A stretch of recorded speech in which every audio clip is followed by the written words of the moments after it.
Hey everybody, welcome to Board Game Heaven. My name is Raymond, and in this video I'm taking a look at Tag City by Robin David, published by Runes Edition. This is a roll and write game for 2 to 4 players, which plays in about 20 to 30 minutes for ages 8 and up.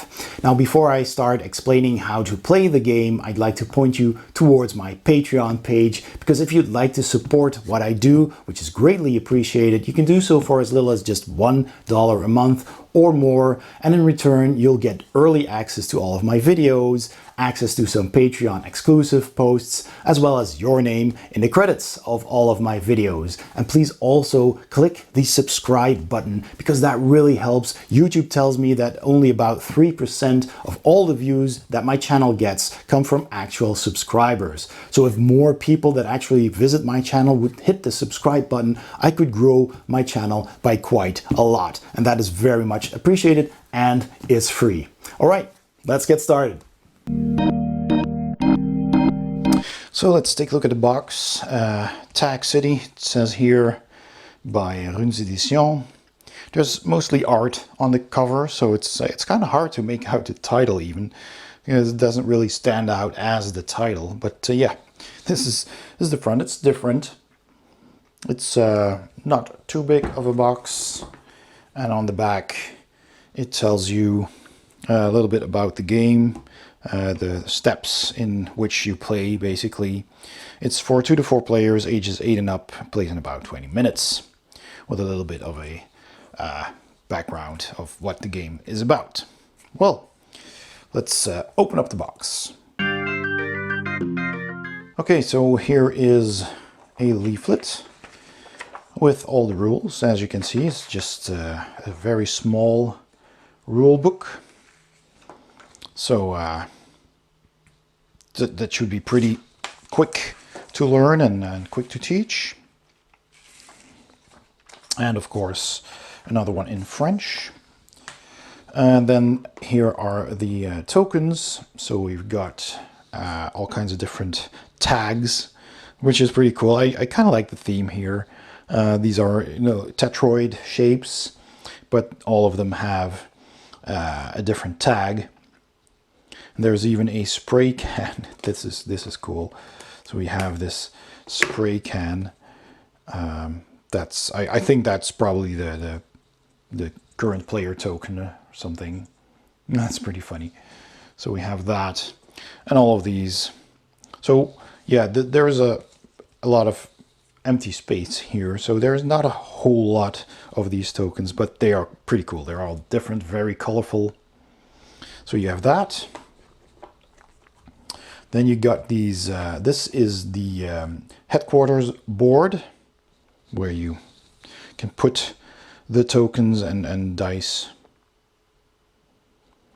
So this is your material as a graffiti artist, where all your stuff is. Then you have the 4 player boards or city boards. This is the map of the city with the different colors, numbers here, and letters and numbers there. Scoring, I believe, and these can be drawn on with dry erase markers. Here's the controls to your drone. She even has a cat with with extra cans. That's funny. There's cans everywhere. And they are double-sided. I don't know if there is a different... Oh yes, indeed. This is a very squarish plan here. Let me just focus that a bit closer there. And this is a plan with different kinds of shapes. So 2 modes for playing this game. Here's a second character. Again, with the 2 city shapes. Third character. And a 4th. There's even a 5th. Right here. I thought there were 4 city boards, so this must be a promo board, or one of these at least.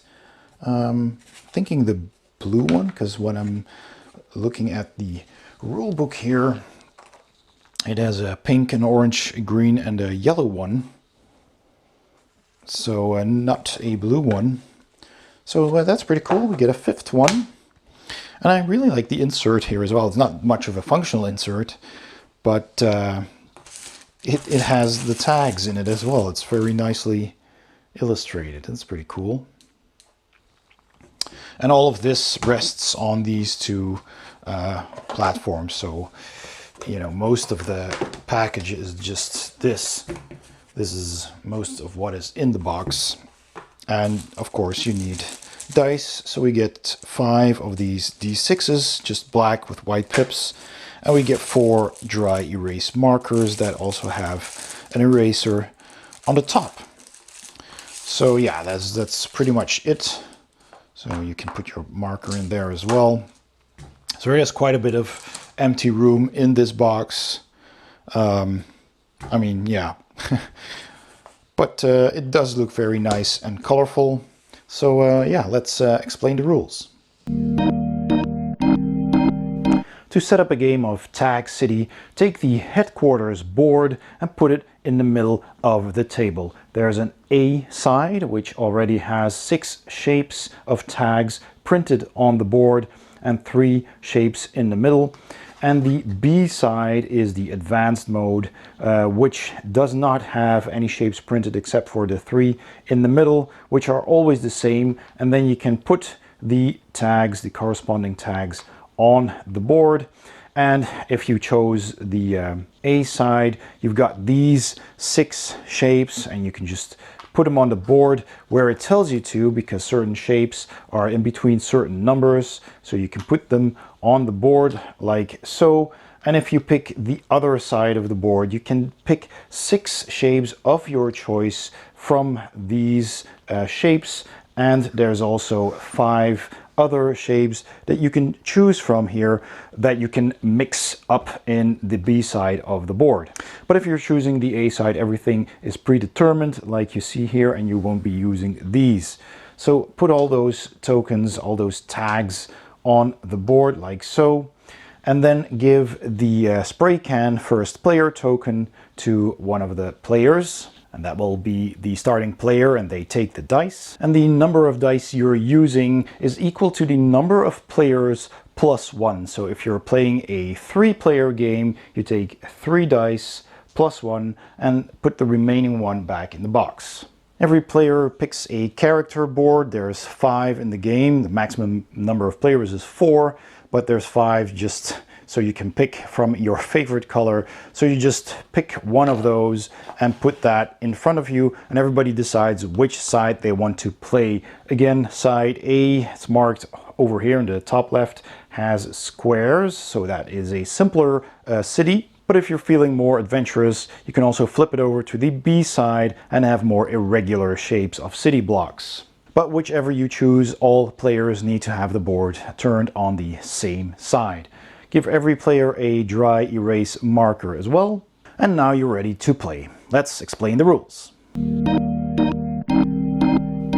The goal of the game is to be the best tagger, and you achieve that by filling in your city with shapes, of course, by drawing them in, and by completing columns and rows and city blocks, and you will score points that are printed on the board here. And the person, of course, with the most points at the end of the game is the winner. So how does that work? The starting player with the spray can takes all the dice and you roll them, and you can use the actual box of the game, the bottom of the box, as a dice tray if you want to. And after rolling the dice, that player puts those dice on the headquarters on the corresponding numbers. So you've got 1, 2, 3, 4, 5, 6 over there. So you can put them there, and you can have multiple results on the same spot, doesn't matter. And now they decide which of the tags they're going to make available with those dice. So you could choose either left or right from each die. So if I wanted this shape, for example, I could put my 6 result here, but I can also put it on this pink tag, but I'm going to put it here for now. Then I can choose the 5. So again, I can choose this shape once again, or that shape. Let's just say I'm going to pick this one again. And with the 3, I'm going to pick this shape, and with the 2, I'm going to pick this shape. Now, once the starting player has done that, the next player in clockwise order gets to pick first. So this player gets to pick one of these three shapes to color in on their board. So let's say they pick this shape, then you simply remove one of the dice. So I remove the 6 in this case, and I can use this. And if I want to, I can pick this up and just toy around with it on my board to see where I want to fit it. Now, it's pretty easy, the first shape, of course. So then they just take their dry erase marker and mark where they want to color that in. So let's say we're coloring this edge here, this corner on my board. And that ends their turn. So then the next player in line picks one of the shapes. They can pick that same shape again because there's still a die there, but they can also pick another shape. So let's say they pick this shape, the Viking helmet there, and they color that in as well. And maybe they want to color it in on a different spot over here. And lastly, the player with the starting token who rolled the dice gets to pick the penultimate die, the penultimate shape. So they could pick this one. For example, if they wanted this again, to just remove the die, you could leave this on. Don't really need to take them off unless you want to see if it fits later on in the game. And maybe I want to color in. You can also just put crosses in if you want, or color them all in, or something. Some people just put lines in there. And then there's always one die left because you have the number of dice equal to the number of players plus 1. And that means that every player gets to color in this shape. And you can rotate and even mirror all of these shapes. So if I wanted this one, well, that just fits really nicely over here. So I could color it there.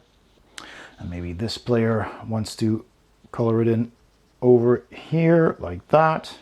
And let's say that this player wants to color in the shape over here. Then all the shapes have been used. You collect the dice and you pass them on with the starting player marker to the next player in clockwise order. And that player rolls the dice again and you repeat the process. You put the dice on the board. That player once again selects which shapes, so left or right of the die, they want to use. And the next player in line picks the first shape. So maybe they pick this one, color it in. This player picks this one, colors it in. Maybe actually they would want to like the pink shape because that fits in nicely over here, almost completing the orange block of the city. And this player also picks the pink one because they want to fill in this piece over here. And in doing so, they have completely filled one column, which is column A. So when something like that happens, let's take a closer look at this board. You can see that there's numbers here, letters there, and also some numbers there.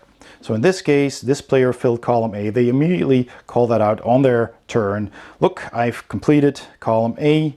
Then you see these two numbers underneath there. That means that the first player who completed either a row or a column or even a city block gets to circle the highest value of the two. And then the other players can't score that anymore, so they cross out that value. They can still score the lower value. So the next player to complete column A would get 1 point.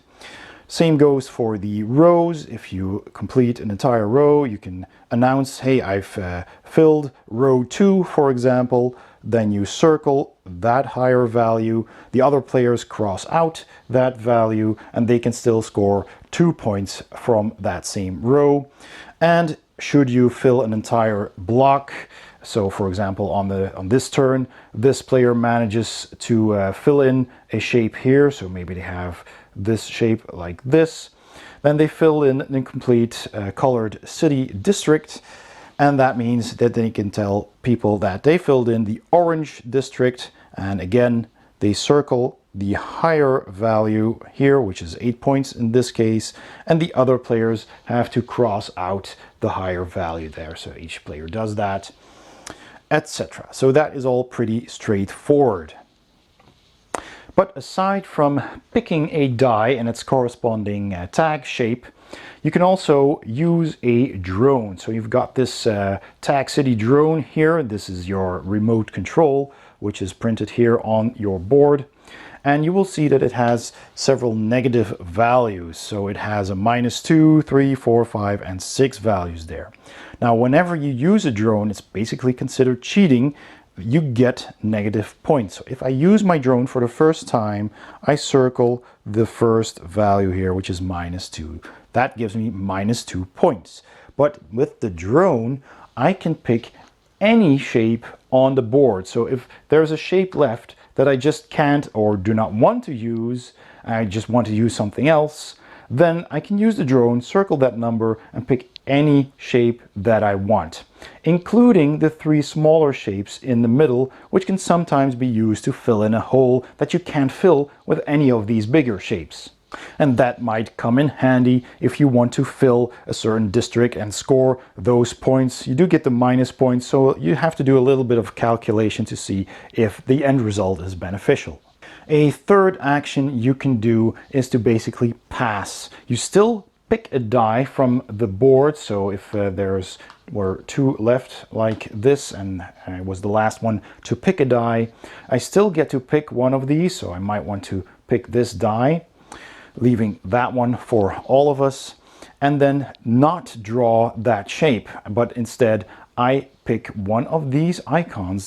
These are my social media icons. So I'm basically checking my phone, keeping up with social media, maybe posting some pictures of my tags, who knows, and you just pick one and you circle that icon, which gives you -1 point, but might sometimes be useful if you just cannot fill in one of the shapes at all.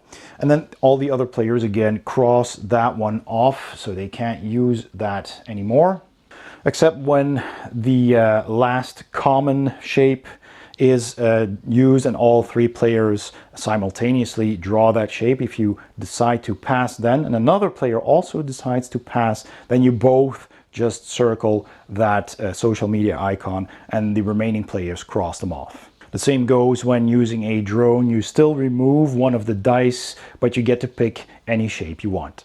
Play continues like that until one of 3 situations occur.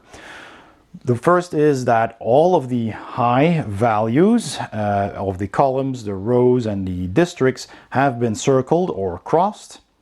Or if all 5 social media network bubbles around the character there have been circled or crossed off. Or when a single player has already circled all 5 of their drone minus points. Then you end the turn as usual. If you have already used all 6 of your drone squares, you cannot use your drone anymore. But if you can't do anything and you need to pass, so checking your social media, but there aren't any left, you can still skip your turn without taking a penalty. And then you simply add up all the circled points you have, positive and negative, and the person with the most points wins the game. In case of a tie, the tagger who circled the most social media icons wins the game. And if that is still a tie, you basically share the victory. And those are all the rules for Tag City. Let's go to my final thoughts. Alright, my final thoughts on Tag City by Runes Edition. Let's start with the components. So first of all, the components are of a very good quality. You get these dry erase boards for every character. They're very thick, very sturdy, and they're of course they have a glossy finish to be able to draw on them and to wipe it off again. Works very well. And they're big enough so you can see all the squares clearly, all the numbers clearly, and all the icons. It's just very nicely done. Good quality components. Also the tag pieces here, these tags are also nice and thick. Also have the dry erase finishing, even though they don't really need to, but it makes them have the nice same glossy finish as the player boards, and of course the board that has all the tags on them where you place the dice. You got your first player marker that they even also made into a spray can, which is nice and thematic.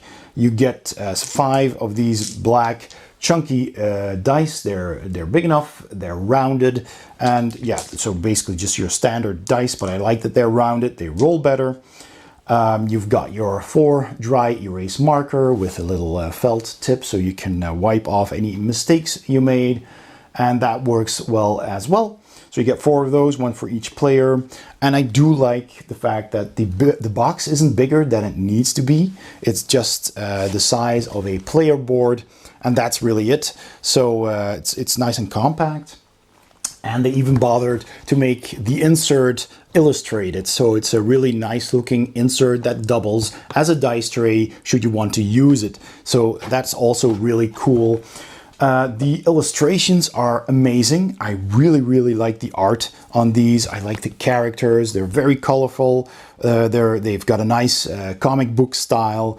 I like the way they set up the city here with the colored districts. They do have a thicker borderline, so if you're colorblind and you can't really tell which color is which, the borders still make it clear that a district is just like this piece. And on the other side you have these weirdly shaped districts, but also with borders, so it shouldn't be too hard to make them out, even for the colorblind.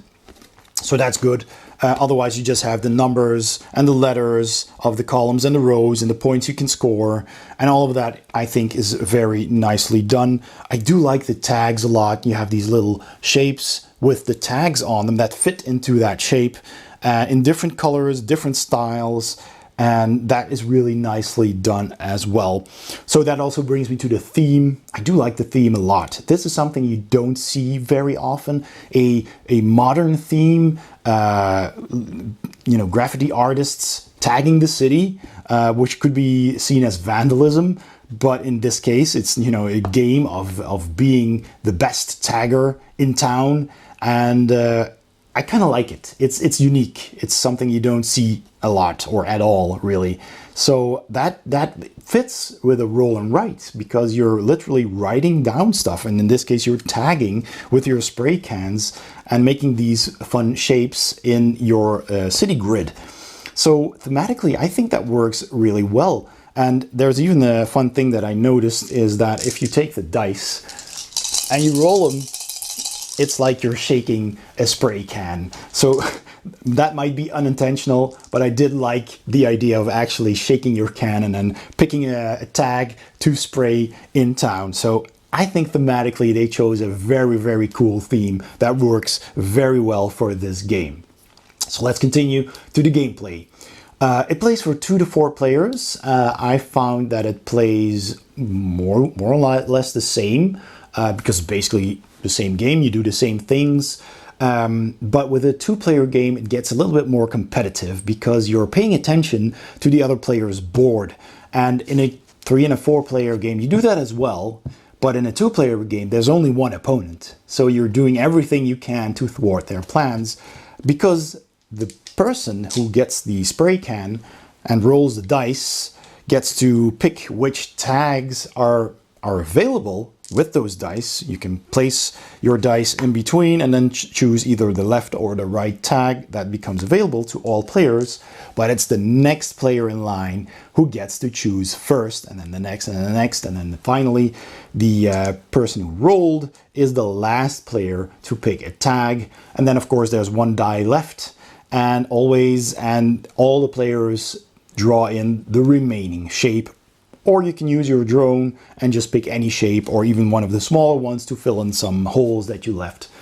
So that is really fun as well. You get to pick your shapes, but you're the last one to actually use them, and whichever is left over is what you use. So you have to pay attention to the shapes you make available. You have to make sure that you can use basically all of them, because you might want this one really badly, but if you only have 1 die that you can assign to it, if at all, and somebody else might take it, not maybe even because they need it, but because they see that shape on your board, and that might finish off a district and score a lot of points for you. So they might think, hey, if they get to pick this one, then they score big time, so I'm gonna pick this and I'll see where I can fit it, but it buys me time and maybe I can finish that district first. So there's that competitive element that I really like. So there's certainly player interaction in this game. Even though it's very simple, there still is this going on. There's the competitiveness, because that's what the game is about. It's about being the best tagger.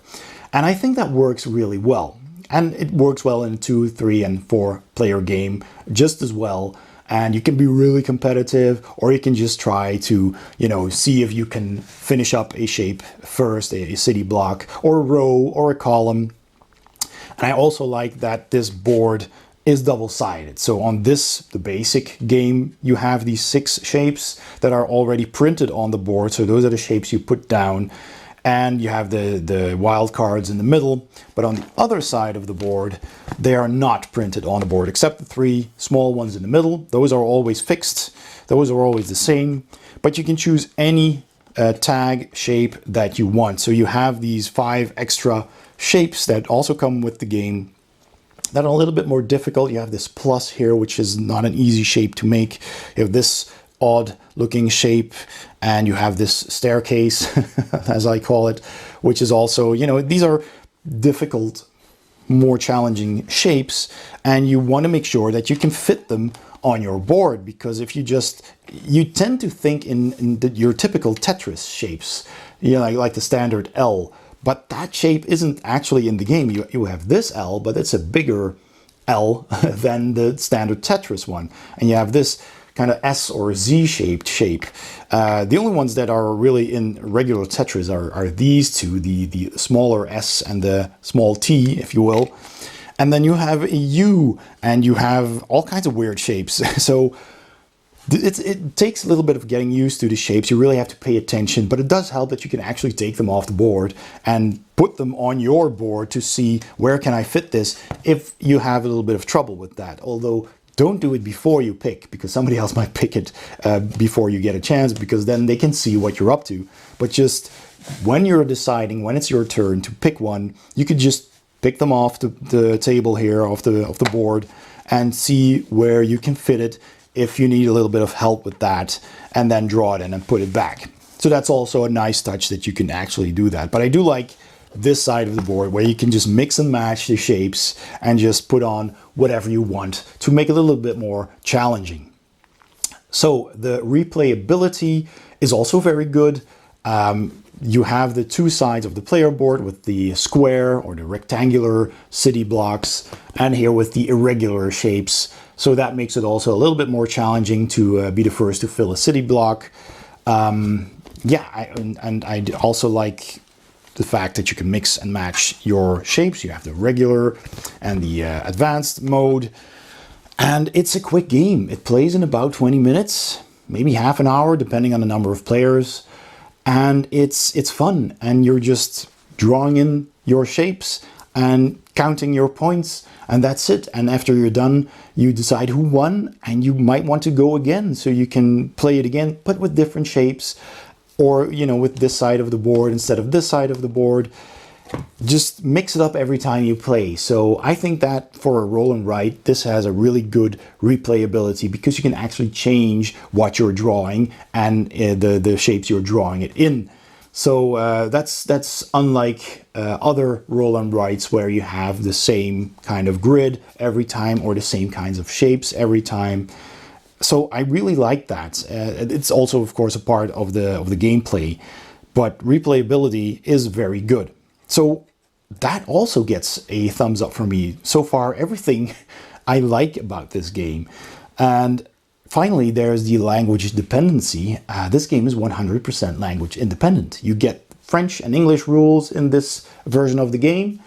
And you just need to learn the rules, and they're simple enough. You can explain them in 5 minutes. It's super simple, and you just get going, because on the board, there's nothing but the scoring points and the ABCs and the 1, 2, 3s for the rows or columns that you finish. So you can call out which ones you finished when you finish them first.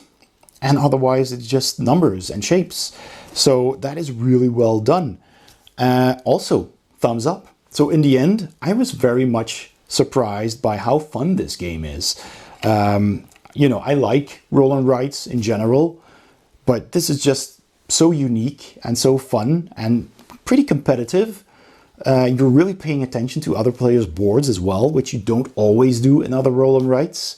So in the end, I'm really glad I got a chance to review this game. I'm giving it 2 thumbs up, and I'd like to thank Runes Editions for giving me this game to review. If you enjoyed this video, please give it a thumbs up as well. It really helps the YouTube algorithm. And don't forget to subscribe because, as I said, YouTube tells me that only about 3% of all the views I get are from actual subscribers. So if everybody who watches my videos also hits the subscribe button, I could grow my channel by a lot. And that is, of course, really appreciated. All right, that's it. Thanks for watching, and I'll see you next time on Board Game Heaven.